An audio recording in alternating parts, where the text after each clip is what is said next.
the vaccines. We have signed up with the World Health Organization and Gavi for access to vaccines immediately they are available. But you know that these vaccines are new, they're just on the market, and the producers are, first of all, not giving any indemnity. The big countries where these vaccines are produced, where they are manufactured, are of course giving themselves the priority to serve themselves, serve their own citizens first. And we hope that the pressure from the World Health Organization and Gavi will be able to get a reserve for other countries who themselves are not manufacturing, and be able to attend to what we signed up to. We signed up for the advanced market participation of the COVAX. It's called COVAX. So if we are able to get our own, I think it should be by January. But there are two types of vaccines, as you have heard. There are those that have to be in ultra deep freezers, the mRNA type of vaccine, freezers that must give you at least minus 80 degrees. There's another type that can be a deep freezer of minus 20, and there's another type that can be in a refrigerator of 2 degrees, which is a regular refrigerator. Now, the one that's a regular refrigerator is easy in that you can just put in where many of such regular refrigerators all over our country. Minus 20 will also be possible because we have freezers, what we call freezers. But the ultra cold freezers, we hardly have any in our country. Therefore, to receive and store those ultra cold vaccines will require that you go and purchase and procure those ultra deep freezers. So we are working on the costing that it might be. Which one shall we get first? Obviously, the one that we can cover. And we have to remember again that we have 200 million citizens, and to find ways of being able to get enough to take care of our citizens. So that means if we're able to get the vaccine that works well and does not cost us too much on cost of delivery, cost of storage and cost of delivery, that's the one we would like.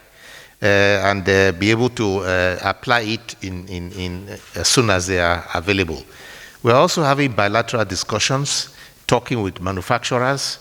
Some of them have written to us, want to have talks with us, and I think one of them was, as I speak to you, is already having a discussion in the Ministry of Health. The ones that the British and the Russian teams are teaming up to put together, we're working with them, because if we cannot get enough from one source, we should be able to get from other sources. So we are looking at multiple sources, and we have also had a conversation with the United Arab Emirates. The ambassador came to see us and told us that they are buying vaccines from China, and which they was already being tested there. If we were interested, they will get us, introduce us. So we have said, very good, we'll listen to them. We listen to all sources, because the one that is effective and works and is helping in those countries, then we shall, and is available, are the ones that we shall bring, and if they are proven to be safe.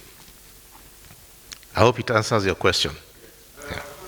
Memos today, one is about setting up modern and comprehensive cancer treatment center in Maiduguri, about improving the mobility for NAFDAC by approving more vehicles for them, and then other memos about bringing some specialized painkillers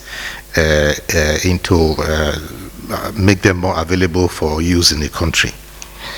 But the most important topic of the day is the COVID-19, and those who have been watching the briefings of PTF for a long time will know that for weeks we have been talking about the imminence of COVID-19, second wave which has been going on in Europe and America, causing great embarrassment to the health system, which we have been talking about could be coming into our country, is beginning to really manifest.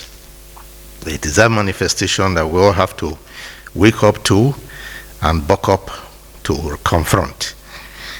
It is not a job for the health sector alone. It's a job for everybody, for all citizens, and for you who are here listening to us today, to send the word out. First of all, what the public needs to do, to redouble their efforts to comply with all the advisories that we have been given, using your mask every time you're outside of your house. And I'm happy to see all of you here are masked today, which is the correct thing. But also encouraging others to do the same. Once you are leaving your house, put on a mask. The mask should cover your nose the way it covers your mouth. 2B, do not take your mask down to talk to somebody. You should leave your mask on, as I'm doing now. I don't need to put it down to talk to you. If you do that, you have defeated the purpose. Number 3, do wash your hands frequently. That advisory is still there, and it does not change. Number 4, use sanitizers. Number 5, the social distancing. Social distancing means keep gap between you and other people, because more than 80% of people who have COVID-19 will not have a symptom. They'll be looking very fine. But it's a very easily spread disease, spreads so fast and so easily, and that's why it's a very fearsome kind of infection, that you can easily pass it to the next person, and that person can have symptoms, the same virus with 2 different kind of manifestations in people that can kill one person and the other one is smiling. So that's what makes it a very deadly illness, the transmissibility, and the fact that those who are mostly victims are those who either have diabetes, hypertension, or any kind of disease that already was a foundation for their illness. Most of the victims are mature people over the age of 50, but it has also been seen in children. Even as children as low as 6 years old have also succumbed to COVID-19. It is not impossible. So therefore, we need to redouble our efforts. We need to spread the message around. Everybody here needs to be ambassador of and a champion of keeping to the non-pharmaceutical interventions. You should be telling people to put on their mask. Anybody comes to talk to you without a mask, don't talk to them. And we are appealing to all those who have shops, who have stores. Do not allow any person into your store unless that person is wearing a mask. And if you are a buyer, do not go and buy anywhere if the seller is not wearing a mask. Even in the market, they should be wearing a mask, because this one protects everybody. It's for mutual protection. You protect me, I protect you. And in countries where they have been able to enforce masks, the COVID-19 rate has dropped. There are theories that say that if everybody were to wear a mask over a certain number of weeks, COVID will almost disappear, because the chances for spread are not there. So therefore, that is the easiest and cheapest approach to trying to protect ourselves from infection.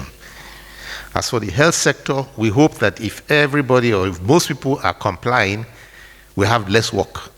We have less pressure on the health system. The health system has to be ready for about 5% whose symptoms will become so serious that they have to be rushed into the hospital. Only 5%. 80% have those symptoms. 15% have some moderate symptoms, and they will know. They are isolated at home.